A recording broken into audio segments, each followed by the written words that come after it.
নতুন রাষ্ট্রপতিকে বরদে প্রস্তুত বঙ্গভবন। সন্ধ্যায় মির্জা ফখরুলের শপথ, কিছুক্ষণের মধ্যে শহীদ জিয়া ও বেগম জিয়ার কবরে জানাবেন শ্রদ্ধা। সংকট মোকাবেলা ও সাংবিধানিক ভারসাম্য রক্ষায় নতুন রাষ্ট্রপতির কার্যকর ভূমিকা প্রত্যাশা। ক্রাইসিস যদি কোনো ধরনের আসে, পলিটিক্যাল ক্রাইসিস, সেই ক্ষেত্রে হচ্ছে কি উনি ক্রাইসিস ম্যানেজমেন্টের একটা খুব রেসপন্সিবল জায়গা থেকে উনি কাজ করতে পারবেন। সংসদীয় ব্যবস্থায় পরিচালিত হলে, সংসদীয় রাজনৈতিক ব্যবস্থা যদি আমার থাকে, আমার রাষ্ট্রপতি নির্বাচনের প্রক্রিয়া এমনটাই। দেখছিলেন প্রধান শিরোনাম। দুপুরের সময় সঙ্গে আছি আমি আলিশা ইসলাম। এবার অন্যান্য শীর্ষ সংবাদ। কলকাতায় আগুনে নিহত 7 বাংলাদেশের মধ্যে 6 জনের মরদেহ হস্তান্তর আজ। শনিবার আনা হতে পারে দেশে। ভ্রমণকারীদের নিরাপত্তা নিশ্চিতের তাগিদ বিশ্লেষকদের। ঢাকার চারদিকে 8 লেনের সড়ক করতে চায় সরকার। নৌপথ সংস্কারের আশ্বাস এলজিআরডি প্রতিমন্ত্রীর।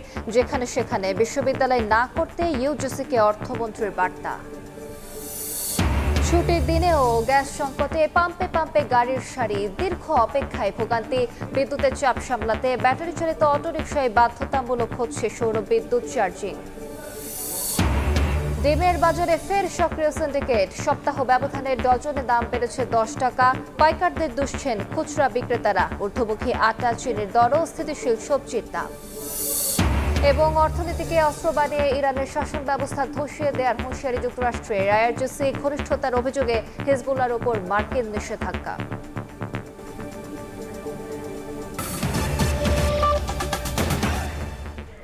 শহীদ রাষ্ট্রপতি জিয়াউর রহমান ও সাবেক প্রধানমন্ত্রী বেগম খালেদা জিয়ার সমাধিতে শ্রদ্ধা জানাবেন নবনির্বাচিত রাষ্ট্রপতি মির্জা ফখরুল ইসলাম আলমগীর। এই মুহূর্তে জিয়া উদ্যানে আছেন সহকর্মী আহমেদ সালেহীন। সরাসরি যাচ্ছি তার কাছে।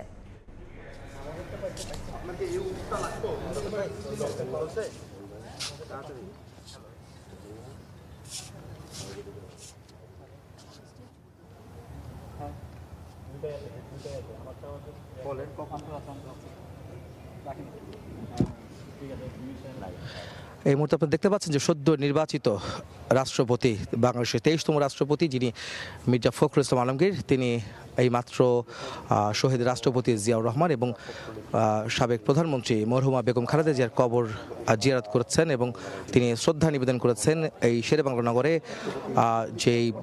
যেখানে তাদের সমাহিত করা হয়েছে, অর্থাৎ শহীদ রাষ্ট্রপতি এবং সাবেক প্রধানমন্ত্রী মরহুমা বেগম খালেদা জিয়াকে যেখানে সমাহিত করা হচ্ছে, সেখানে তিনি মির্জা ফখরুল ইসলাম আলমগীর, যিনি 23তম রাষ্ট্রপতি বাংলাদেশের, যিনি সদ্য নির্বাচিত হয়েছেন গতকালকে, তিনি শ্রদ্ধা নিবেদন করেছেন এবং এখন দোয়া মানজাত করছেন, কবর জিয়ারত করছেন। এটা আপনারা দেখতে পাচ্ছেন যে মির্জা ফখরুল ইসলাম আলমগীর তিনি দোয়া পাঠ করছেন, তাদের আত্মার মাগফিরাত কামনা করে মির্জা ফখরুল ইসলাম আলমগীর দোয়া মোনাজাত করছেন। এবং এখানে কিন্তু তিনি আজকে জুম্মার নামাজ শেষ করে, অর্থাৎ তিনি বেলি রোডে, তার যে হেয়ার রোডে যে মসজিদ রয়েছে, সেখানে মসজিদের জুম্মার নামাজ আদায় করে সেখান থেকে তিনি রওনা দেন এবং আজকে তিনি এখানে শহীদ রাষ্ট্রপতি জিয়াউর রহমান এবং মরহুমা বেগম খালেদা, যিনি সাবেক প্রধানমন্ত্রী ছিলেন, তার কবর তার সমাধিতে শ্রদ্ধা নিবেদন করে কবর জিয়ারত করছেন। আপনারা জানেন যে গতকালকে তিনি সংসদ সদস্যদের ভোটে 35 বছর পর রাষ্ট্রপতি নির্বাচনে তিনি নির্বাচিত হয়েছেন এবং বিপুল সংখ্যক ভোটে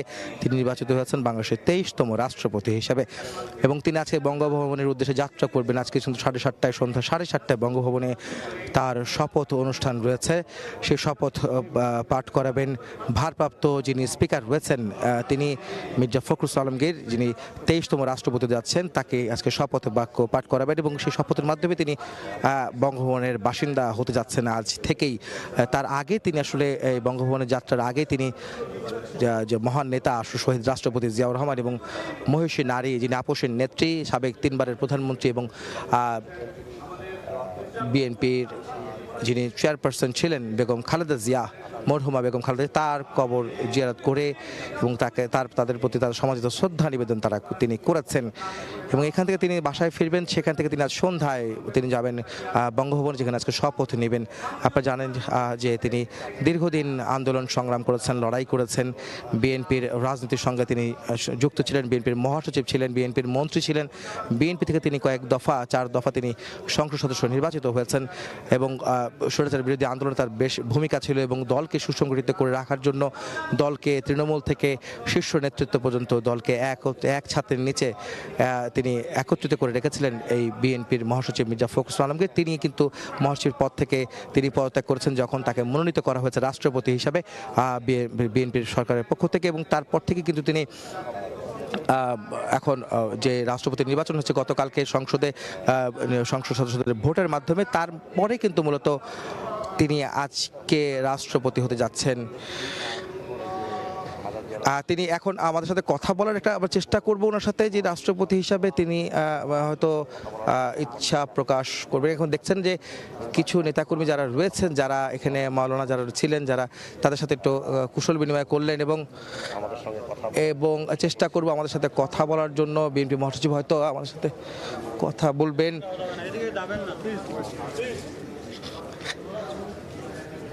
স্যার একটু কথা বলবেন স্যার আজকের দিন স্যার।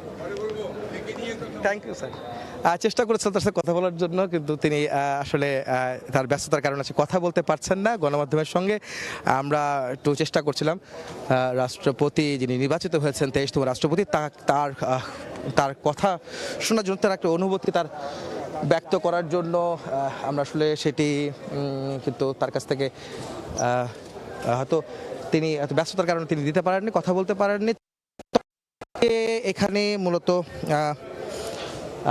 এইভাবে আসলে তিনি আজকে সন্ধ্যায় শপথ নিতে যাচ্ছেন বাংলাদেশের 23তম রাষ্ট্রপতি মির্জা ফখরুল ইসলাম আলমগীর, যিনি গতকালকেই সদ্য নির্বাচিত হয়েছেন। 35 বছর পর গণতান্ত্রিক পদ্ধতিতে যেই সংসদ সদস্যদের ভোটের মাধ্যমে যে ভোট গ্রহণ অনুষ্ঠিত হয়েছে, সেই ভোট গ্রহণের মাধ্যমে তিনি বাংলাদেশের 23তম যেই রাষ্ট্রপতি নির্বাচিত হয়েছেন গতকালকে বিপুল সংখ্যক ভোট নিয়ে। এবং তারপরে তিনি মূলত এই ভোটের পরে আসলে তিনি আজকে নির্বাচিত হওয়ার পরে আজকে কিন্তু মূলত তিনি এসেছিলেন শেরেবাংলা নগরে, যেখানে শহীদ রাষ্ট্রপতি জিয়াউর রহমান এবং আপসের নেত্রী মরহুমা বেগম খালেদা, যিনি 3বারের প্রধানমন্ত্রী ছিলেন এবং বিশিষ্ট রাজনীতিবিদ ছিলেন, এবং তার সমাধিতে তিনি এসেছিলেন শ্রদ্ধা নিবেদন করতে। এবং আজকে শপথ নেওয়ার আগে কিন্তু তার একটা ইচ্ছা পোষণ করেন যে তিনি তাদের দুজনের কবর জিয়ারত করবেন, এবং তিনি কবর জিয়ারত করেছেন এবং তাদের সমাধিতে শ্রদ্ধা নিবেদন করেছেন। আপনারা জানেন শ্রদ্ধা নিবেদনের মধ্যে দিয়ে তার যে আসলে রাষ্ট্রের যে সর্বোচ্চ যে নেতা যিনি ছিলেন, যারা তাদের বিশেষ করে বিএনপি যারা নেতা ছিলেন, তাদেরকে কিন্তু তিনি শ্রদ্ধা নিবেদন করেছেন। আপনারা জানেন যে বিএনপি মহাসচিব হিসাবে তিনি দীর্ঘদিন কিন্তু বিএনপির হাল ধরেছিলেন। বিএনপির ক্রান্তি লগ্নে, বিএনপির যে কঠিন সময়টা আসলে স্বৈরাচার বিরোধী আন্দোলন এবং ফ্যাসিস্ট সরকারের আমলে যে বিএনপি যে নির্যাতন নিপীড়নের শিকার হচ্ছেন, সেই সময়টাতে কিন্তু বিএনপি মহাসচিব মির্জা ফখরুল ইসলাম আলমগীর তিনি এখানে মূলত বিএনপির কিন্তু হাল ধরেছেন, বিএনপিকে সুসংগঠিত করেছিলেন। বিএনপি যে তৃণমূল থেকে শীর্ষ নেতৃত্ব পর্যন্ত তাদেরকে যে তিনি গুছিয়ে রেখেছিলেন, তাদেরকে আগলে রেখেছিলেন, সেটি কিন্তু আমরা দেখেছি। আপনারা জানেন 2011 সালে বিএনপির সাবেক মহাসচিব খন্দকার দেলোয়ার হোসেনের মৃত্যুবরণ করলে তিনি ভারপ্রাপ্ত মহাসচিব হিসেবে দায়িত্ব পালন করেন মির্জা ফখরুল ইসলাম আলমগীর। এবং 2011 সালের পরে 2016 সালে যখন বিএনপির কাউন্সিল অনুষ্ঠিত হয়েছিল, সেখানে কিন্তু তাকে ভারমুক্ত করে তাকে কিন্তু সম্পূর্ণ দেওয়া হয়েছিল। তারপর থেকে কিন্তু সবশেষ তিনি এবছর পর্যন্ত বিএনপি মহাসচিবের দায়িত্ব পালন করেছিলেন, এবং এর মধ্যে তিনি নানা চড়াই উত্তরের মধ্যে দিয়েই পার হয়েছে, এবং তিনি 4বার সংসদ সদস্য হয়েছেন এবং 2 দফা 2 সরকারের 2 আমলে তিনি মন্ত্রী হয়েছেন। এবারও কিন্তু প্রতিমন্ত্রী ছিলেন এবং এবারে মন্ত্রী হয়েছিলেন।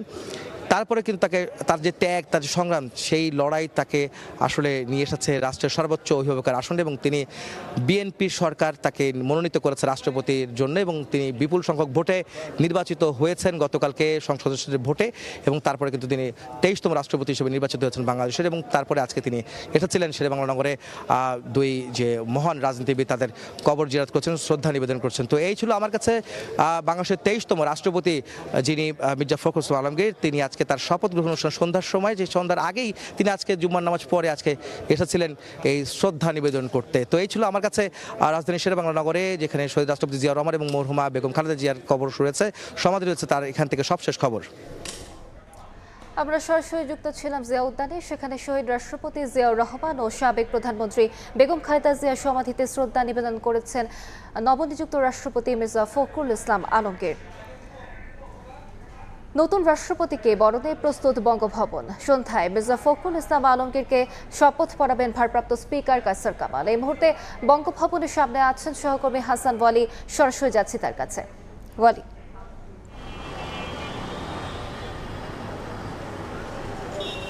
সন্ধ্যা 7:30টায় বঙ্গভবনে শপথ নেবেন দেশের 23তম রাষ্ট্রপতি মির্জা ফখরুল ইসলাম আলমগীর। শেষ মুহূর্তে সব ধরনের প্রস্তুতি কিন্তু সম্পন্ন হচ্ছে বঙ্গভবনের ভেতরে এবং বাইরেও কিন্তু আইন শৃঙ্খলা রক্ষাকারী বাহিনীর সদস্যদের তৎপরতা আমরা দেখছি। এই জায়গাটিতে কিন্তু সাধারণ মানুষের যে চলাচল সেটি কিছুটা এই জায়গা থেকে কিছুটা দূরে সরিয়ে দেওয়া হয়েছে, অর্থাৎ এই জায়গাটি কিন্তু নিরাপত্তা বেষ্টনীর মধ্যে সবসময় থাকে। কিন্তু আজকে যেহেতু সন্ধ্যা নাগাদ প্রায় 1200 অতিথি আসবেন বঙ্গভবনে, এই শপথ অনুষ্ঠানে তারা আমন্ত্রিত হয়েছেন। সরকারের মন্ত্রীরা থাকবেন, অন্যান্যরা থাকবেন, কূটনীতিকরা থাকবেন, যার ফলে কিন্তু স্বাভাবিকভাবেই কিন্তু আসলে নিরাপত্তা বেষ্টনী কিছুটা বেশি বলা চলে। আমরা জানি যে গতকালকেই নির্বাচিত হয়েছেন 255 ভোট পেয়ে দেশের 23তম রাষ্ট্রপতি মির্জা ফখরুল ইসলাম আলমগীর, যিনি 35 বছর পর রাষ্ট্রপতি নির্বাচিত হলেন একেবারে প্রতিদ্বন্দ্বিতার মধ্য দিয়ে। এর আগে গত 7 জন রাষ্ট্রপতি কিন্তু বিনা প্রতিদ্বন্দ্বিতায় নির্বাচিত হয়েছেন, যার ফলে একদিকে মির্জা ফখরুল ইসলাম আলমগীর দীর্ঘদিন বিএনপির মহাসচিব হিসেবে দায়িত্ব পালন করেছেন 15 বছর। এর আগে বিভিন্ন দায়িত্ব পালন করেছেন।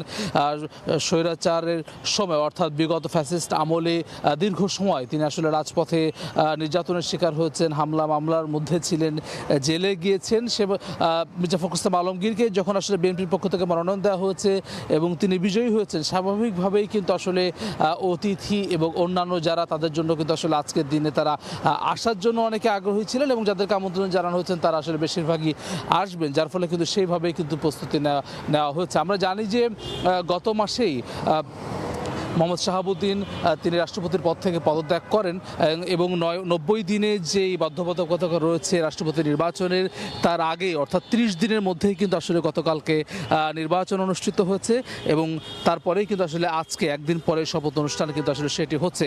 এবং ভারপ্রাপ্ত স্পিকার ব্যারিস্টার কায়সার কামাল তিনি আজকে রাষ্ট্রপতিকে শপথ পড়াবেন এবং মন্ত্রিপরিষদের সচিব রাসিমুল গনি তিনি পরিচালনা করবেন। অর্থাৎ সন্ধ্যা 7:30টায় এই শপথ অনুষ্ঠান হবে এবং এরপর থেকে কিন্তু এই বঙ্গভবন সেখানেই আসলে বাসিন্দা হচ্ছেন মির্জা ফখরুল ইসলাম আলমগীর। বঙ্গভবন থেকে যুক্ত হয়েছিলেন হাসান ওয়ালি। নতুন রাষ্ট্রপতিকে বরণে প্রস্তুত বঙ্গভবন। সন্ধ্যায় মির্জা ফখরুল ইসলাম আলমগীরকে শপথ পড়াবেন ভারপ্রাপ্ত স্পিকার কায়সার কামাল। অনুষ্ঠানে অংশ নেবেন প্রধানমন্ত্রী, মন্ত্রিপরিষদের সদস্য, এমপিদের পাশাপাশি 1200-র বেশি অতিথি। শুক্রবার দুপুরে রাজধানীর বেইলি রোডের মিনিস্ট্রি মসজিদে জুম্মার নামাজ আদায় করতে বাসা থেকে বের হন নবনির্বাচিত রাষ্ট্রপতি মির্জা ফখরুল ইসলাম আলমগীর। দেশের 23তম রাষ্ট্রপতি হিসেবে নির্বাচিত হওয়ার পর এটি তার প্রথম জনসম্মুখে উপস্থিতি। বৃহস্পতিবার জাতীয় সংসদ ভবনে অনুষ্ঠিত রাষ্ট্রপতি নির্বাচনে 255 ভোট পেয়ে বিজয়ী হন বিএনপির সাবেক মহাসচিব মির্জা ফখরুল ইসলাম আলমগীর। দীর্ঘ 3.5 দশক পর সরাসরি ভোটের মাধ্যমে দেশের রাষ্ট্রপতি নির্বাচিত হলেন তিনি। নির্বাচনের বিজয়ের পরদিনই রাষ্ট্রপতি হিসেবে শপথ নিতে যাচ্ছেন মির্জা ফখরুল। সন্ধ্যা 7:30টায় বঙ্গভবনের দরবার হলে অনুষ্ঠিত হবে শপথ অনুষ্ঠান। নতুন রাষ্ট্রপতিকে বরণ করে নিতে পুরোপুরি প্রস্তুত বঙ্গভবন। শপথ অনুষ্ঠানে উপস্থিত থাকবেন প্রধানমন্ত্রী ও বিএনপি চেয়ারম্যান তারেক রহমান সহ রাষ্ট্রের গুরুত্বপূর্ণ ব্যক্তিরা। আমন্ত্রিত অতিথিদের মধ্যে রয়েছেন জাতীয় সংসদের স্পিকার, মন্ত্রিসভার সদস্য, সুপ্রিম কোর্টের আপিল ও হাইকোর্ট বিভাগের বিচারপতি, 3 বাহিনীর প্রধান এবং সরকারের ঊর্ধ্বতন সামরিক ও বেসামরিক কর্মকর্তা সহ 1200-র বেশি অতিথি। তানভীর হাসান মেঘ, সময় সংবাদ, ঢাকা। 3.5 দশক পর নির্বাচনের মাধ্যমে নতুন রাষ্ট্রপতি পেল বাংলাদেশ। রাজনৈতিক বিশ্লেষকরা বলছেন, ভোটের মাধ্যমে রাষ্ট্রপতি নির্বাচনের এই চর্চা গণতন্ত্রের জন্য ইতিবাচক। তাদের প্রত্যাশা ভবিষ্যতেও এই ধারা অব্যাহত থাকবে। তাদের মতে সংকট মোকাবেলা ও সাংবিধানিক ভারসাম্য রক্ষায় কার্যকর ভূমিকা রাখবেন রাষ্ট্রপ্রধান। নাইম হাসানের রিপোর্ট। দীর্ঘ 35 বছর পর দেশে আবারও রাষ্ট্রপতি নির্বাচনের আনুষ্ঠানিকতা। সংবিধান অনুযায়ী সংসদ সদস্যদের ভোটেই নির্বাচিত হবেন দেশের নতুন রাষ্ট্রপ্রধান।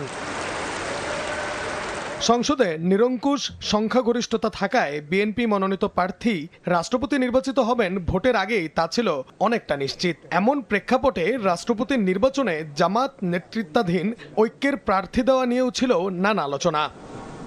তবে সব আলোচনার অবসান ঘটিয়ে 255 ভোট পেয়ে দেশের 23তম রাষ্ট্রপতি হয়েছেন মির্জা ফখরুল ইসলাম আলমগীর। জনাব মির্জা ফখরুল ইসলাম আলমগীর সর্বোচ্চ সংখ্যক ভোটপ্রাপ্ত হওয়ায় রাষ্ট্রপতি পদে যথাযথভাবে নির্বাচিত হয়েছেন। রাজনৈতিক বিশ্লেষকরা বলছেন ফলাফল অনুমেয় থাকলেও গণতন্ত্রে শুধু জয় পরাজয় নয়, গুরুত্বপূর্ণ হলো সিদ্ধান্ত গ্রহণের প্রক্রিয়ায় মত প্রকাশ ও ভোট দেওয়ার সুযোগ তৈরি হচ্ছে কিনা। রাষ্ট্রপতি নির্বাচনের এই চর্চাকেই ইতিবাচক বলছেন তারা। নির্বাচন প্রক্রিয়া করতেই হবে, এটাই তো সংসদ। কারণ যদি আজকে বিএনপি এই 2/3 বেশি আসন না পেত, তাহলে তো আমরা দৌড়াদৌড়ি করতাম, জানার চেষ্টা করতাম কি হচ্ছে, কিভাবে হচ্ছে, এবং তখন কিন্তু কম্পিটিশনটা মারাত্মক হয়ে যেত। রাষ্ট্রপতি নির্বাচনে সংসদ সদস্যদের গোপন ও স্বাধীনভাবে ভোট দেওয়ার সুযোগ থাকলে নির্বাচন আরো অর্থবহ হয়ে উঠত বলে মনে করেন বিশ্লেষকদের কেউ কেউ। একজন এমপি তার অ্যাকাউন্টেবিলিটি হচ্ছে জনগণের কাছে। এখন আপনি যখন এইটাকে দলের কাছে অ্যাকাউন্টেবিলিটি হিসেবে ট্রান্সফার করতেছেন, তখন তো তার স্বাধীনভাবে কাজ করার, স্বাধীনভাবে চিন্তা করার কোনো ধরনের উপায় আপনি রাখছেন না। তাহলে সেইটা তো তার যে এমপি পদের যে দায়িত্ব, সেই দায়িত্বটাকে তো সিগনিফিকেন্টলি ভায়োলেট করছে।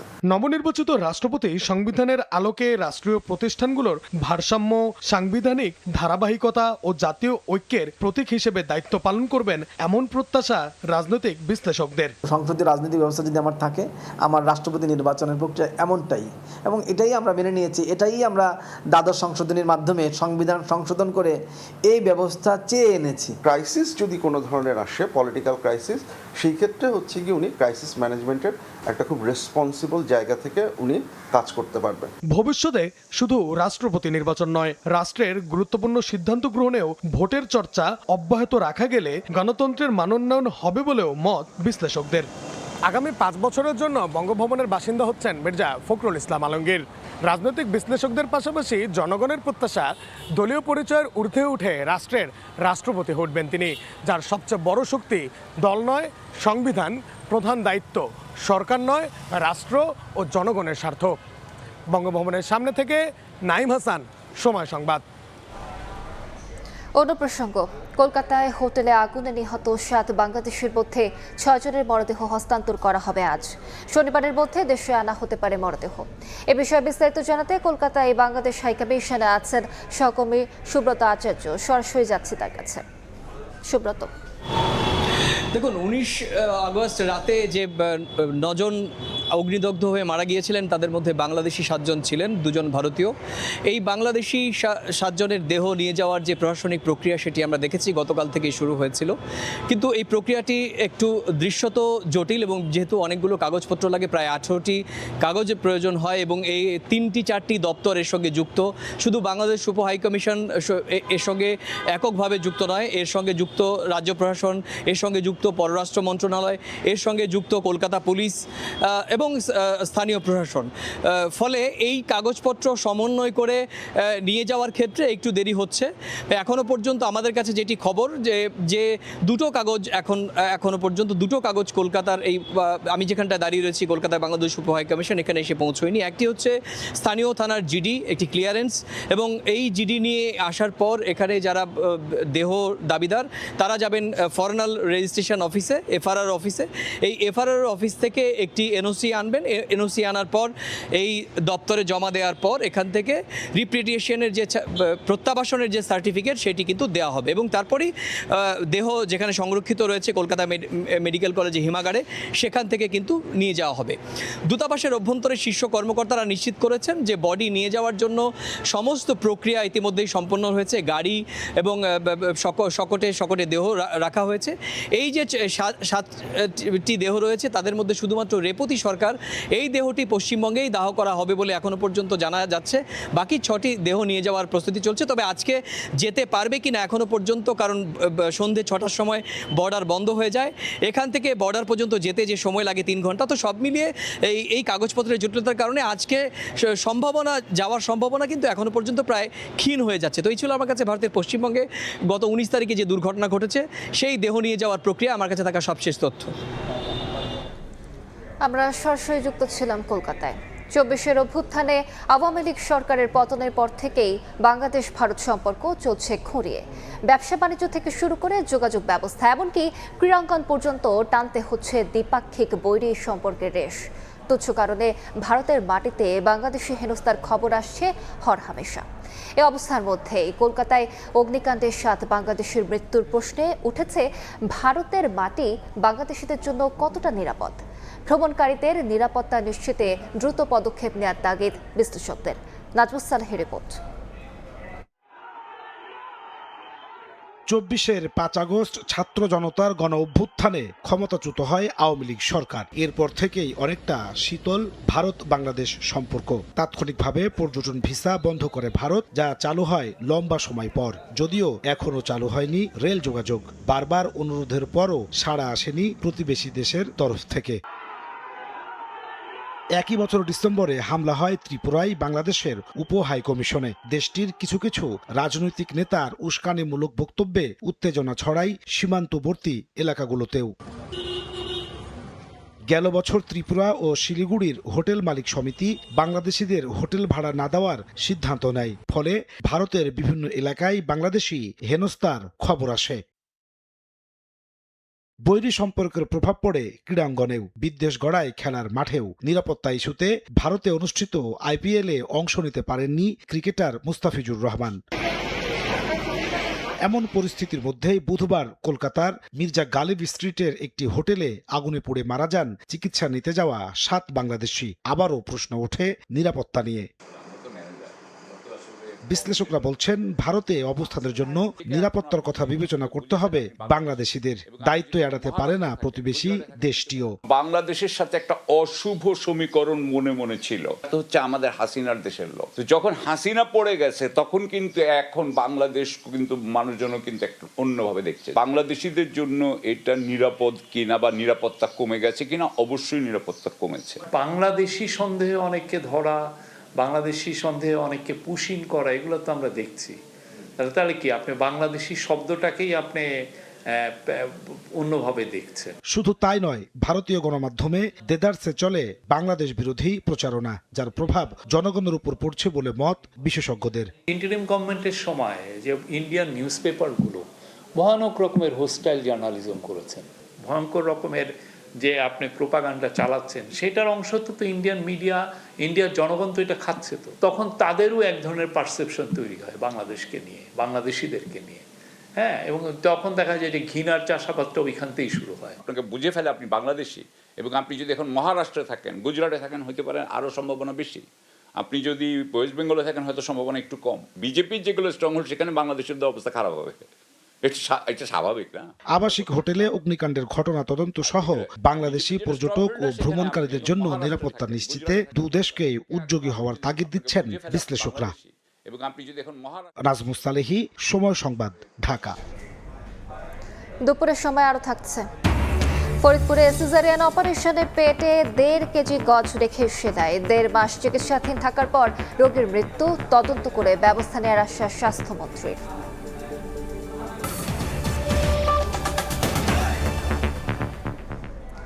রাজধানীর চারদিকে 8 লেনের সড়ক নির্মাণ করতে চায় সরকার। একই সঙ্গে মানুষের যাতায়াত আরও সহজ করতে সংস্কার করা হবে নদীগুলো। শিগগিরই এসব বিষয়ে চূড়ান্ত সিদ্ধান্ত হবে বলে জানিয়েছেন স্থানীয় সরকার প্রতিমন্ত্রী শাহে আলম।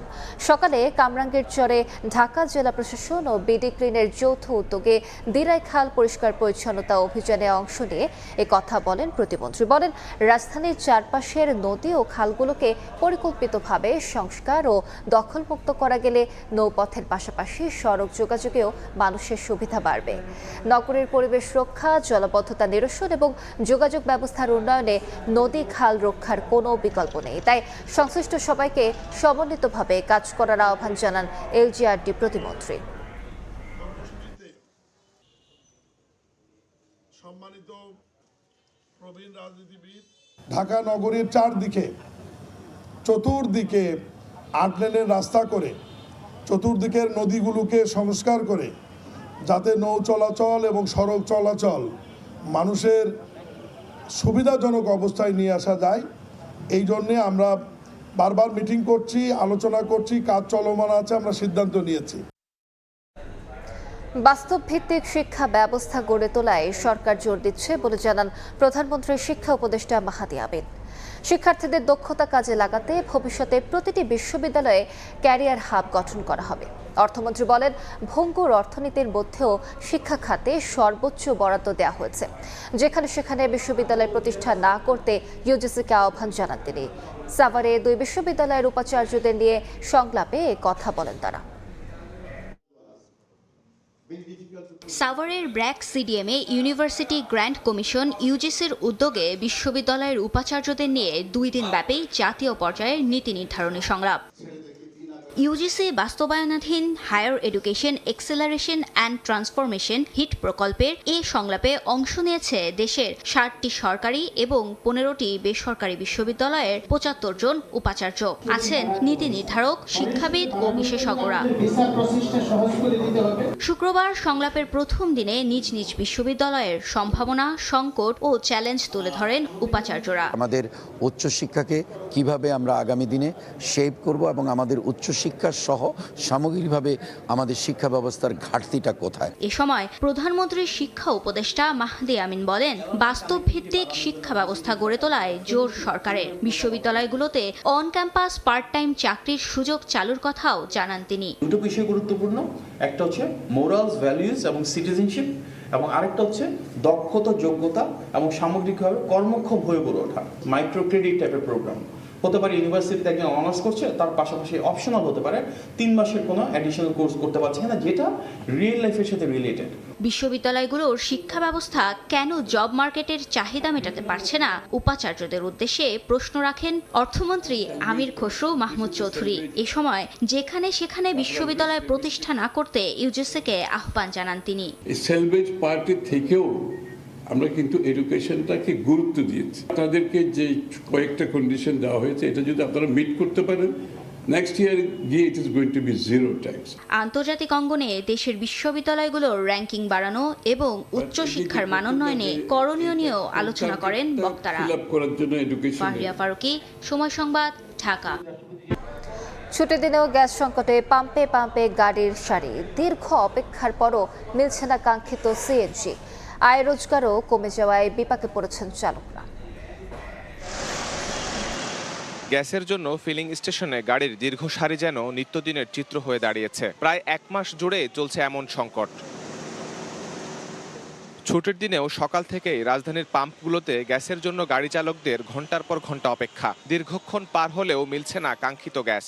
গ্যাসের সংকটে এমন সমস্যা হয়েছে, গাড়ি চালানোই যাচ্ছে না। যদি সরকার আমাদের জন্য এই গ্যাসের সংকট সমাধান করতে পারে তাহলে আমাদের জন্য ভালো হয়। গ্যাস ঢুকে না, এমনি নর্মালি গ্যাস ঢুকে আপনার হলো প্রায় 600 টাকার মতো যদি ফ্যাসাদ থাকে। জমা ঠিকই দেওয়া লাগে, ঘর ভাড়া ঠিকই দেওয়া লাগে, খাইতে পারি না। রাস্তায় বাইরেলি 2 টাকা ইনকাম হলে খাইতে পারো, যদি রাস্তায় না বাইরে তাই খাও কেমনে। এই সিরিয়ালে মনে করেন বইয়ে থাকতে একদম মাজা মোজা ব্যথ হয়ে গেছে গা। এক টিপ মারি আবার গ্যাস লই। সকাল একবার লইছিলাম 52 টাকা, আর এই যে এখন আবার সিরিয়াল দিচ্ছে। পাম্প মালিকরা বলছেন গ্যাসের চাপ কম থাকায় আর্থিক ক্ষতি ও সিস্টেম লস এড়াতে বাধ্য হচ্ছেন ফিলিং স্টেশন বন্ধ রাখতে। দিন দিন সেল কমে যাচ্ছে, আমাদের খরচ সমপরিমাণ থাকার কারণে সিস্টেম লস হচ্ছে, এবং সেল কমার কারণে এই ইয়েটা যদি আরো লং টাইম চলে তাহলে এই ব্যবসা পরিচালনা করা সম্ভব হবে না। বুধবার মহেশখালীর এক্সিলারেট টার্মিনালের গ্যাস সরবরাহ বন্ধ হওয়ায় নতুন করে দেখা দিয়েছে সংকট বাড়ার শঙ্কা। শাহরিয়ার সৌমিক, সময় সংবাদ, ঢাকা। এই মুহূর্তে রাজধানীর মগবাজারে আছেন সহকর্মী শাহরিয়ার সৌমিক। সরাসরি যাচ্ছে তার কাছে। সৌমিক, প্রায় 1 মাস যাবৎ গ্যাসের যে সংকট, সেই গ্যাস সংকটের বিরূপ প্রতিক্রিয়া কিন্তু সারা দেশব্যাপী পড়েছে। বিশেষ করে দেশের শিল্প খাত, বাসাবাড়ির গ্যাসের চুলার থেকে শুরু করে পরিবহন খাত, প্রত্যেকটি খাতের উপরেও কিন্তু ব্যাপকভাবে নেতিবাচক প্রভাব পড়তে দেখা গিয়েছে। আমরা আজ শুক্রবার ছুটির দিন সকাল থেকেই রাজধানীর বিভিন্ন এলাকা ঘুরে দেখেছি। সেসব এলাকার পরিবহন খাত, বিশেষ করে পাম্প যেখানে গ্যাস সরবরাহ করা হয়, সেখানকার পাম্পগুলো আমরা পরিদর্শন করেছি এবং যেটি দেখতে পেয়েছি যে ব্যাপক ভোগান্তির মধ্যে পড়েছে রাইড শেয়ারিং চালক যারা আছেন তারা, বিশেষ করে যারা সিএনজি চালক আছেন, ব্যক্তিগত গাড়ি যারা রাইডের মাধ্যমে তাদের জীবিকা নির্বাহ করেন, তারা ব্যাপক সমস্যায় পড়েছেন। তাদের সাথে আমরা কথা বলেছি, তারা যেটি বলছেন যে তাদের দৈনিক যে রাইডের কমিশন দিতে হয় এবং যে গাড়ির যে মালিক থাকেন তাদেরকে যে কমিশন দিতে হয়, সেই কমিশনের টাকা তুলতে তারা বেশ হিমশিম খাচ্ছেন। এবং সিএনজিওয়ালারা বলছেন যে ঢাকা শহরে অতিরিক্ত পরিমাণে ব্যক্তিগত গাড়ি অর্থাৎ প্রাইভেট কার থাকার কারণে পাম্পগুলোর যে ভিড় হচ্ছে, সেই ভিড়ের অধিকাংশ গাড়ি, যার কারণে ব্যক্তিগত গাড়ির সিলিন্ডার বড় হওয়ার কারণে সিএনজি যারা চালক আছে তারা কিন্তু তাদের গাড়িতে গ্যাস পাচ্ছেন না। গ্যাস পেয়ে থাকলেও তারা সর্বোচ্চ 20 থেকে 50 টাকা অথবা 100 টাকার গ্যাস পাচ্ছেন, যেটির মাধ্যমে তারা একটি ট্রিপ সম্পন্ন করে আসা মাত্রই পরবর্তীতে আবার গ্যাসের জন্য তাদেরকে অন্য একটি পাম্পে যেতে হচ্ছে, এমনটি কিন্তু তারা বলছেন, যার ফলে তারা তাদের দৈনিক জমা উঠাতে পারছেন না এবং তারা তাদের জীবিকা নির্বাহে ব্যাপক ভোগান্তির শিকার হচ্ছেন। তো রাজধানীর মগবাজার থেকে গ্যাস সংকটের এই ছিল আমার কাছে সর্বশেষ তথ্য। সরাসরি যুক্ত ছিলাম মগবাজারে। জ্বালানি সংকট, বিদ্যুৎ উৎপাদনে ঘাটতি আর জাতীয় গ্রিডে বাড়তি চাপ, তিন দিকের চাপ সামলাতে এবার ব্যাটারি চালিত অটোরিকশাকে নিয়ন্ত্রণের পথে হাঁটছে সরকার। সড়কে শৃঙ্খলা ফেরানোর পাশাপাশি এসব যানবাহনের ব্যাটারি চার্জে গ্রিডের বিদ্যুৎ ব্যবহার কমাতে নেওয়া হচ্ছে সৌর বিদ্যুতের পরিকল্পনা। নিবন্ধন ও নবায়নের শর্ত হিসেবে সৌর বিদ্যুৎ দিয়ে চার্জিং বাধ্যতামূলক করতে যাচ্ছে সরকার। কিন্তু 60 লাখের বেশি ব্যাটারি চালিত রিকশার জন্য এই সৌর অবকাঠামো তৈরিকে চ্যালেঞ্জিং বলছেন বিশেষজ্ঞরা। রায়দুল ইসলাম শুভ রিপোর্ট।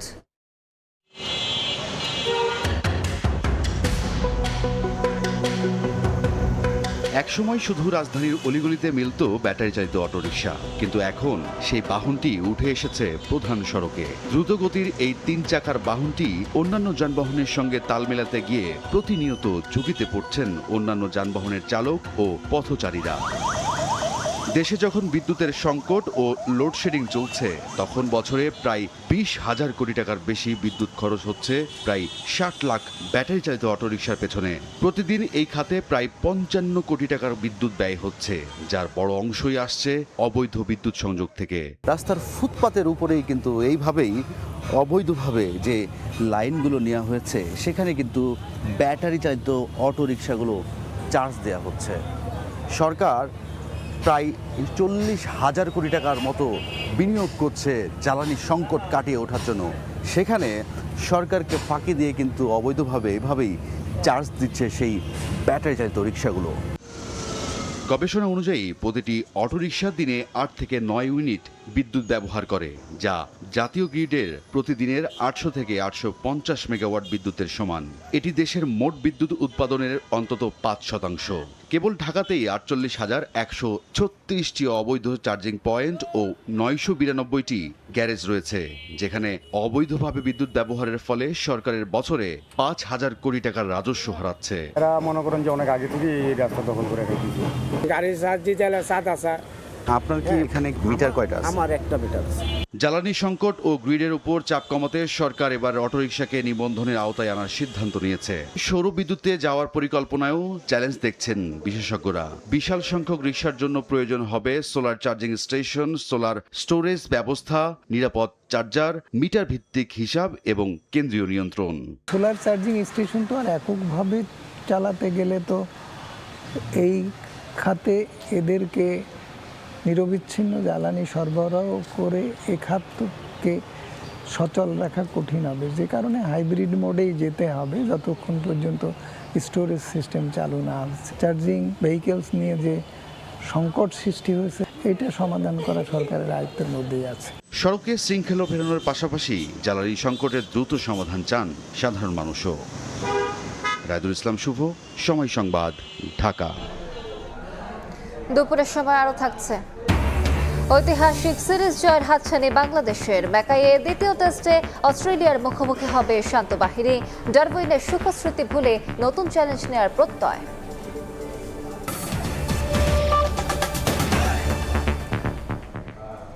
ফরিদপুরে সিজারিয়ান অপারেশনের সময় পেটে 1.5 কেজি গজ রেখেই সেলাই করে দেওয়া হয়। 1.5 মাস চিকিৎসাধীন থাকার পর ঢাকার একটি বেসরকারি হাসপাতালে মারা যান কণিকা মণ্ডল। শোকার্ত স্বজনদের সঙ্গে দেখা করে স্বাস্থ্যমন্ত্রী বলেছেন, তদন্তে চিকিৎসায় গাফিলতির প্রমাণ পেলে কঠোর ব্যবস্থা নেওয়া হবে। প্রসব বেদনা নিয়ে গত 29 জুন ফরিদপুর শহরের সমরিতা জেনারেল হাসপাতালে ভর্তি করা হয় কণিকা মণ্ডলকে। ওই দিন সন্ধ্যায় হাসপাতালটির স্ত্রীরোগ বিশেষজ্ঞ ডাক্তার লক্ষ্মীরানী দত্ত অস্ত্রোপচারের মাধ্যমে তার কন্যা সন্তান প্রসব করান। পরদিন কণিকার পেট ফুলে গেলে চিকিৎসককে জানালে তারা অন্য হাসপাতালে নিয়ে যেতে বলেন। 3 জুলাই তাকে ঢাকার কল্যাণপুরে একটি বেসরকারি হাসপাতালে ভর্তি করা হয়। 7 জুলাই ওই হাসপাতালে পরীক্ষার পর জানা যায় কণিকার পেটে প্রায় 1.5 কেজি গজ রেখে সেলাই করা হয়েছে। ওই দিনই অস্ত্রোপচার করে গজ বের করা হলে রোগীর অবস্থা আরো খারাপ হয়। 1.5 মাস চিকিৎসাধীন থাকার পর বুধবার রাতে মারা যান কণিকা। স্বজনদের অভিযোগ, চিকিৎসকের অবহেলায় মৃত্যু হয়েছে তার। সিজার করার পরে একদিন পরের থেকেই রোগীর পেট ফুলে যায়। পেট ফুলে যায়, পরে ডাক্তারকে অবহিত করলে ডাক্তার তড়িঘড়ি করে নানা অজুহাত দেখায়। এদিকে কণিকার মৃত্যুতে তার স্বামীকে খুদে বার্তা পাঠিয়ে দুঃখ প্রকাশ করেন অভিযুক্ত চিকিৎসক। পরে মুঠোফোনে যোগাযোগ করা হলে পুরো বিষয়টি অস্বীকার করেন তিনি। দাদারে, আমি কোনো অবহেলা করি না, রুগীটা নিজ দিয়ে ফেটে গেছিল, আমি একটু পরে আপনাকে আমি কল দিচ্ছি। শুক্রবার সকালে রাজবাড়ীর বালিয়াকান্দিতে কণিকার পরিবারের সঙ্গে দেখা করেন স্বাস্থ্যমন্ত্রী। এই সময় তদন্ত করে ব্যবস্থা নেয়ার আশ্বাস দেন তিনি। 5 কর্মদিবসের ভিতরে শুক্র শনি আজকে বাদ দিলে রবি সোম মঙ্গল বুধ আগামী বৃহস্পতিবারের মধ্যে তদন্ত কমিটি তাদের প্রতিবেদন দাখিল করবে। আমাদের সরকারি বিধি মোতাবেক দেশের প্রচলিত আইন অনুযায়ী যতটুকু কঠোরতম অবস্থা গ্রহণ করা যায় আমরা করব। নিহতের পরিবারকে সব ধরনের সহযোগিতার আশ্বাস দেন স্বাস্থ্যমন্ত্রী। তানজিল হাসনাত, সময় সংবাদ। ৩৮ মামলার আসামি জেনেভা ক্যাম্পের আলোচিত মাদক সম্রাট সেলিম আশরাফ ওরফে চুয়া সেলিমকে আবারও গ্রেফতার করেছে র্যাব 2। জেনেভা ক্যাম্পের গোপন আস্তানায় অভিযান চালিয়ে তাকে গ্রেফতার করা হয়। র্যাব বলছে, প্রিপেইড পদ্ধতিতে টাকার মাধ্যমে জামিনে ছাড়া পায় এসব অপরাধী। এ কারণেই হত্যা ও মাদক মামলার ভয়ঙ্কর আসামি হয়েও সহজেই জামিন পান চুয়া সেলিম। মাদকের অভয়ারণ্য রাজধানীর মোহাম্মদপুরের জেনেভা ক্যাম্প। ব্যবসার আধিপত্য ধরে রাখতে এখানে সংঘাত সংঘর্ষ নিয়মিত ঘটনা। শুধু তাই নয়, মাদক ব্যবসার জেরে এখানে খুনও চলে গডফাদারদের ইশারায়। 5 আগস্টের পর ক্যাম্পের বেশিরভাগ শীর্ষ মাদক কারবারি গ্রেফতার হলেও কৌশলে জামিন নেন চুয়া সেলিম। এরপর থেকেই চলে মাদকের সাম্রাজ্য দখলের চেষ্টা আর ত্রাসের রাজত্ব কায়েম। বৃহস্পতিবার ভোরে ক্যাম্পের গোপন আস্তানা থেকে চুয়া সেলিমকে গ্রেফতার করতে সক্ষম হয় র্যাব। সঙ্গে ছিল বিদেশি অস্ত্র, গুলি ও মাদক। শুক্রবার মোহাম্মদপুরে র্যাব 2 এর সদর দফতরে ব্রিফিং করেন অধিনায়ক নয়মুল হাসান। তুলে ধরেন শীর্ষ সন্ত্রাসী চুয়া সেলিমের অপরাধের ফিরিস্তি। র্যাব বলছে, দীর্ঘদিন ধরে জেনেভা ক্যাম্প ও আশপাশের এলাকায় মাদক সিন্ডিকেট, সন্ত্রাস সহ বিভিন্ন অপরাধের পৃষ্ঠপোষকতা ও নিয়ন্ত্রণ করে আসছিলেন চুয়া সেলিম। ডিএমপির মোহনপুর থানায় হত্যা চেষ্টা ও খুনের 60টি, মাদকদ্রব্য আইনে নিয়ন্ত্রণ আইনে 14টি, বিশেষ ক্ষমতা আইনে 13টি, বিস্ফোরক আইনে 1টি এবং দাঙ্গা সরকারি কাজে বাধা দেওয়া 1টি মামলা সহ মোট 36টি মামলা হয়েছে। আজকে 1টি অস্ত্র মামলা এবং 1টি মাদক মামলা তার বিরুদ্ধে রুজু হওয়া প্রক্রিয়াধীন রয়েছে। তদন্ত ও এজাহারে ত্রুটি না থাকার পরও অপরাধীদের জামিনের ইস্যুতে র্যাবের ভাষ্য, এমন ঘটনায় মনোবলে ভাটা পড়ে তাদের। প্রশ্ন উঠে আইন শৃঙ্খলা পরিস্থিতি নিয়েও। জামিন দেওয়ার জন্য তার একটা গ্রুপ আছে, প্রিপেইড জামিন। পরে সে আবার এই অপরাধ করে, চুরি ডাকাতি করে, ছিনতাই করে এই টাকা সংগ্রহ করে আবার তাদেরকে টাকা রিফিল করে আর কি। তারা প্রিপেইড জামিন পায় আর কি। সো এগুলো নিয়ে কাজ করার সুযোগ আছে নিশ্চয়ই। আমরা তো শুধু আইন শৃঙ্খলা বাহিনী অনেক কষ্ট করে একটা আসামিকে অ্যারেস্ট করে এবং এই আসামি যখন আবার জামিন পেয়ে যায় তখন কিন্তু আমাদের যারা টিমে, আমাদের যারা ফিল্ডে কাজ করে তারা কিন্তু একটু দিশেহারা হয়। 1 বছরের ব্যবধানে দ্বিতীয়বার গ্রেফতারের পর চুয়া সেলিমের বিরুদ্ধে অস্ত্র ও মাদক আইনে নতুন করে 2টি মামলা দায়ের করার কথা জানায় র্যাব। আইন শৃঙ্খলা বাহিনী কর্তৃক আটক হয়েছিল। কামরুল হাসান, সময় সংবাদ, ঢাকা।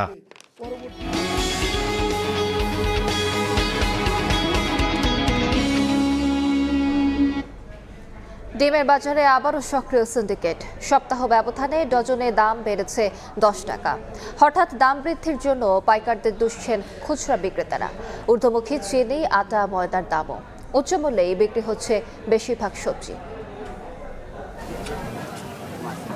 মানবদেহে প্রয়োজনীয় ক্যালোরি ও প্রোটিনের সিংহভাগ মেলে ডিম থেকে। সব শ্রেণীর মানুষের কাছে জনপ্রিয় এ পণ্যটির দামেও রেকর্ড ছুঁই অবস্থা। সপ্তাহের ব্যবধানে ডজনে 10 টাকা বেড়ে লাল ডিম বিক্রি হচ্ছে 150 টাকায়। বেড়েছে সাদা ডিমের দামও। বাজারে গিয়ে ক্রেতারা ক্ষুব্ধ হলেও বিক্রেতারা এর দায় দিচ্ছেন পাইকারদের উপর।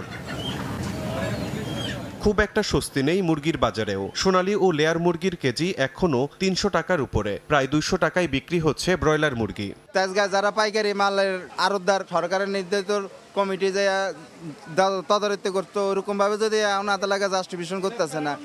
সরকার যদি ওইটার জাস্টিফিকেশনটা একটু বাড়ায় সামনে থেকে, তাহলে মনে হয় আরো কিছু কমবো। হচ্ছে বাড়লে তো মনে হয় আমাদেরও হিমশিম খেয়ে যাবো, সাধারণ পাবলিকও হিমশিম খেয়ে যাবে। কারণ বলতে পারতেছি না, বাট এটা অনেক বাড়তেছে, একটু বেশি বেড়ে ফেলছে। বেড়েছে মাছের দামও। বড় মাছের সরবরাহ কম থাকায় রুই ও কাতলার দাম বেড়েছে বলে জানান বিক্রেতারা।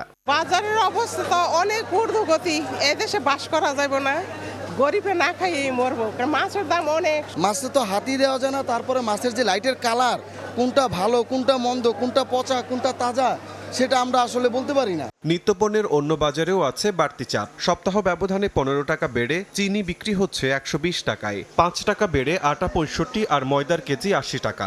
1 কেজি চিনিতে 15 টাকা বৃদ্ধি পাইছে। তারপরে আপনার মশারির ডালও 5 টাকা বাড়ছে। চাউল, পোলাও চাল আমরা সপ্তাহে একদিন খাই, ওটা 1 কেজিতে দ্বিগুণ হয়ে গেছে। যে চিনি ছিল গেছে সপ্তাহে 105 টাকা, এখন 120 টাকা। তাও অ্যাভেলেবেল সরবরাহ নাই, প্যাকেট চিনি নাই, খোলা চিনি আছে। তবে কিছু কমতির দিকে সবজির বাজার, বেশিরভাগ মিলছে 50 টাকার আশপাশে। পটল, ঢ্যাঁড়স, বরবটির মতো সবজিও পাওয়া যাচ্ছে 50 টাকার মধ্যে। বিক্রেতারা বলছেন বাজারে সরবরাহ বাড়লে সবজির দাম আরো কমবে। সিন্ডিকেট কমে নাই, মূলত হচ্ছে যেটা রাস্তায় যেভাবে আপনার টাকা পয়সা দিয়ে মাল ঢাকায় ঢুকে, সেই হিসাবে সবজির দাম অটোমেটিক্যালি বেড়ে যায়। বাংলাদেশে সবজির দাম কমলে কাস্টমার খায় না। 120 টাকা আপনারা দেখছেন যে শসা 200 টাকা কেজি হয়েছে, পারাপারি করে নিয়ে গেছে। আর এখন শসা হয়েছে 40 টাকা 50 টাকা কেজি, কেউ খায় না। নিত্যপণ্যের বাজারে সরকারি নজরদারি বাড়ানোর পাশাপাশি দাম কমাতে কার্যকর ব্যবস্থা নেওয়ার দাবি সাধারণ ভোক্তার। শিমুল হোসেন, সময় সংবাদ, ঢাকা। দেশের বাইরের খবর। অর্থনীতিকে অস্ত্র বানিয়ে ইরানকে কোণঠাসা করছে যুক্তরাষ্ট্র। ইরানের পর এবার আইআরজিসির সঙ্গে ঘনিষ্ঠতার অভিযোগে হিজবুল্লাহর ওপরও নতুন নিষেধাজ্ঞা দিয়েছে ওয়াশিংটন। তেহরানের অর্থনীতি গুঁড়িয়ে দেওয়ার পাশাপাশি ইরানের পাশে থাকা দেশগুলোকে কঠোর পরিণতির হুঁশিয়ারি দিয়েছে দেশটি। তবে ট্রাম্পের নিষেধাজ্ঞাকে যুক্তরাষ্ট্রের অভ্যন্তরীণ সংকট থেকে দৃষ্টি সরানোর কৌশল বলছেন ইরানের পররাষ্ট্রমন্ত্রী আব্বাস আরাকচি। ইরান যুক্তরাষ্ট্র সংঘাতের তীব্রতা সাময়িক কমলেও থামেনি দুই দেশের মধ্যকার উত্তেজনা। সামরিক অভিযানের বদলে এবার অর্থনৈতিক চাপ বাড়িয়ে তেহরানকে কোণঠাসা করতে চাইছে ওয়াশিংটন। তাই ইরানের ওপর প্রেসিডেন্ট ডোনাল্ড ট্রাম্পের অর্থনৈতিক নিষেধাজ্ঞা আরোপের ঘোষণার একদিন পর মার্কিন ট্রেজারি সেক্রেটারি স্কট বেসেন্ট হুঁশিয়ারি দিয়ে বলেছেন, ইরানের অর্থনীতি চূর্ণ করে শাসন ব্যবস্থা ধসিয়ে দেবে যুক্তরাষ্ট্র। মিত্রদের পাশে থাকার আহ্বান জানিয়ে তেহরানের সঙ্গে আর্থিক লেনদেন, তেল কেনা বেচা ও ব্যবসা চালিয়ে গেলে সংশ্লিষ্ট দেশ ও প্রতিষ্ঠানকেও কঠোর মার্কিন নিষেধাজ্ঞার মুখে পড়তে হবে বলেও সতর্ক করেন তিনি। এদিকে ওয়াশিংটনের এমন হুমকিকে সরাসরি প্রত্যাখ্যান করেছে তেহরান। ইরানের পররাষ্ট্রমন্ত্রী আব্বাস আরাকচি ট্রাম্পের নতুন নিষেধাজ্ঞা কর্মসূচিকে যুক্তরাষ্ট্রের অভ্যন্তরীণ সংকট থেকে মানুষের দৃষ্টি সরানোর কৌশল বলে মন্তব্য করেছেন। ইরানের পররাষ্ট্র মন্ত্রণালয়ও এই হুমকিকে অবৈধ ও অমানবিক আখ্যা দিয়ে বলেছে, অতীতে এমন নীতি ব্যর্থ হয়েছে। একই সঙ্গে ইরানের পার্লামেন্ট স্পিকার মোহাম্মদ বাঘের গালিবাফ দাবি করেছেন, মধ্যপ্রাচ্যে নতুন আঞ্চলিক ব্যবস্থা প্রতিষ্ঠার কথা বলে আসলে সম্মানজনকভাবে অঞ্চলটি থেকে বেরিয়ে যাওয়ার পথ খুঁজছে যুক্তরাষ্ট্র। যুক্তরাষ্ট্র ও ইরান উত্তেজনায় হরমুজ প্রণালীতে জাহাজ চলাচল নিয়েও কাটছে না অনিশ্চয়তা। মার্কিন সেন্ট্রাল কমান্ড সেন্টকম দাবি করেছে, ইরানের বন্দরমুখী বা বন্দর থেকে আসা অর্ধশতাধিক বাণিজ্যিক জাহাজের গতিপথ বদলে দেওয়ার পাশাপাশি কয়েকটি জাহাজ অচল করা ও তল্লাশি চালানো হয়েছে। এমন পরিস্থিতিতে নৌ চলাচলের স্বাধীনতা নিশ্চিত করতে দ্রুত পদক্ষেপের আহ্বান জানিয়েছে ওমান, জাপান ও কাতার। হরমুজ সংকটের সরাসরি প্রভাব পড়ছে বৈশ্বিক জ্বালানি বাজারেও। নতুন নিষেধাজ্ঞার হুমকির পর টানা পঞ্চম দিনের মতো বেড়েছে তেলের দাম। ব্রেন্ট ক্রুডের দাম 2.4% বেড়ে ব্যারেল প্রতি $93.82 পৌঁছেছে। একই সময়ে যুক্তরাষ্ট্রের WTI এর দাম বেড়ে দাঁড়ায় $88.16। নাসরিন রুমি, সময় সংবাদ। খেলার খবর। ডারউইনের ঐতিহাসিক জয়ে আত্মবিশ্বাস দিলেও সেটা অতীত। ম্যাকাইয়ে 5 দিন সেরা ক্রিকেট খেলে সিরিজ জিততে চায় বাংলাদেশ। দ্বিতীয় টেস্টের আগে সংবাদ সম্মেলনে জানান অধিনায়ক নাজমুল হোসেন শান্ত। অনুশীলনে মুশফিক, তামিম চোট পেলেও দুজনেই আবার ব্যাটিং করেছেন। ম্যাকাইয়ের ঠান্ডা বাতাসে পেসাররা সুবিধা পাবেন বলে ধারণা শান্তর। তবে যে কোনো পরিস্থিতিতেই ভালো করতে চান অধিনায়ক। নেটে হালকা রানিং নিয়ে করা তাসকিনের পেসে হঠাৎ বাউন্স। প্র্যাকটিস সেশনে পেসারদের সামলাতে বেশ বেগ পোহাতে হলো শান্তদের। ম্যাকাইয়ে দ্বিতীয় টেস্টে মূল পিচের মতো করেই বানানো হারাপ পার্কের অনুশীলন wicket. Great Barrier Reef Arena স্টেডিয়ামে বাতাসের আধিপত্য থাকায় বাড়তি সুবিধা পাবেন ফার্স্ট বোলাররা, এটা নিশ্চিত। ডারউইনের ঐতিহাসিক জয়ে উৎসবের আমেজ কাটিয়ে এখন অনুশীলনে শতভাগ মনোযোগ টাইগারদের। অতীত থেকে আত্মবিশ্বাস নিয়ে অজিদের মাটিতে নতুন ইতিহাস লিখতে চায় শান্তর দল। লক্ষ্য 5 দিন ভালো খেলা। ওইটা পাস্ট হয়ে গেছে আসলে। এখন এই কন্ডিশনে আমরা কিভাবে ভালো ক্রিকেট খেলতে পারি, এই কন্ডিশনটা কিভাবে আমরা অ্যাডজাস্ট করতে পারি, এটা নিয়ে গত 2 দিন আমরা প্রিপারেশন নিয়েছি। 5 দিন ভালো ক্রিকেট খেলতে চাই। সো ইম্পর্ট্যান্ট এক একটা দিন এক একটা সেশন আমরা কত ভালো ক্রিকেট খেলছি, সো ওইটাই টার্গেট থাকবে। আমার মনে হয় যদি প্রসেসটা ঠিকমতো ফলো করি, আমরা প্রত্যেকটা সেশন বাই সেশন ভালো ক্রিকেট খেলতে পারি, রেজাল্ট উইল কাম অটোমেটিক। এবং আমরা বিশ্বাস করি যে আমাদের যে টিমটা আছে যে কোনো কন্ডিশনে খেলার জন্য ক্যাপাবল। যে ম্যাচটা আমরা খেলেছি ভালো ক্রিকেট খেলেছি, খুব ইম্পর্টেন্ট এই ম্যাচটা আমরা কত ভালো আবার ক্রিকেট খেলতে পারি। পেসারদের সুবিধা থাকলেও মেহেদী মিরাজ, তাইজুলরা নিজেদের প্রস্তুত করেছেন যে কোনো পরিস্থিতির জন্য। মুশি চোট পেয়ে আবারও ব্যাটিং করেছেন, তানজিদ তামিমও শান দিয়েছেন ব্যাটে। দুজনের বিকল্প সম্মুখে দেখা গেছে অনুশীলনে ঘাম ঝরাতে। তবে প্রথম টেস্ট থেকে ম্যাকাইয়ে চ্যালেঞ্জটা অনেক বেশি হবে সেটা জানা আছে। যে কোনো কন্ডিশনে নিজেদের সেরাটা দিতে প্রস্তুত তার দল। না, আমার মনে হয় বাতাসের কারণে বোলাররা তো একটু হেল্প পাবেই, সুইংটা হয়তো একটু বাড়তি পেতে পারে। বাতাসটা যদি ইউজ করতে পারে বোলাররা, অবশ্যই বোলারদের জন্য একটা বাড়তি সুবিধা থাকবে। অজিরা ম্যাচের আগের দিন রেখেছিল ঐচ্ছিক অনুশীলন, তবে প্রায় সবাই ছিলেন মাঠে। বারবার লাবুসেনকে দেখা গেছে উইকেটটা দেখতে। সব চাপ সামলে ঘুরে দাঁড়ানোর ব্যাপারে আশার কথা শোনালেন অজি অধিনায়ক। বাংলাদেশ অস্ট্রেলিয়া ম্যাচ দিয়ে গ্রেট ব্যারিয়ার রিফ অ্যারেনার অভিষেক হতে যাচ্ছে টেস্ট ক্রিকেটে। দুই দলের সামনে সুযোগ শুরুটা জয় দিয়ে রাঙানোর। ডারউইনে ঐতিহাসিক জয়ের পর দল আত্মবিশ্বাসে টইটুম্বুর হলেও নাজমুল হোসেন শান্ত পা রাখতে চান মাটিতে। একই সঙ্গে টেস্ট চ্যাম্পিয়নশিপের সমীকরণটা নিজেদের করে রাখতে চান। আর সেটা যদি করতে পারে বাংলাদেশ, তাহলে অজিদের মাটিতে সাম্প্রতিক সময়ে সাদা পোশাকে সবচেয়ে ডমিনেট করা দল হবে team Tigers. Great Barrier Reef Arena থেকে তারেক হাসান শিমুল, সময় সংবাদ, অস্ট্রেলিয়া। এ পর্যায়ে শীর্ষ সংবাদগুলো জানিয়ে দিচ্ছে আরেকবার।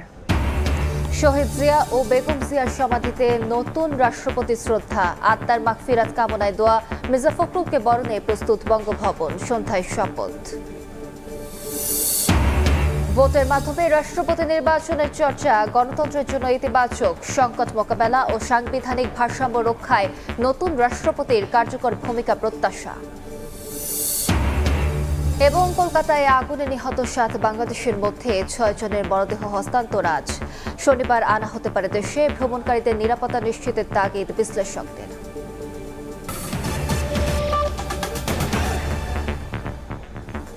এই ছিল দুপুরের সময়। এরপর বিভাগীয় সময় নিয়ে সঙ্গে থাকবেন মনির হোসাইন। ধন্যবাদ আলিশা আপনাকে। বিভাগীয় সময় নিয়ে আসছি কিছুক্ষণ পর, সঙ্গেই থাকুন সময়ের।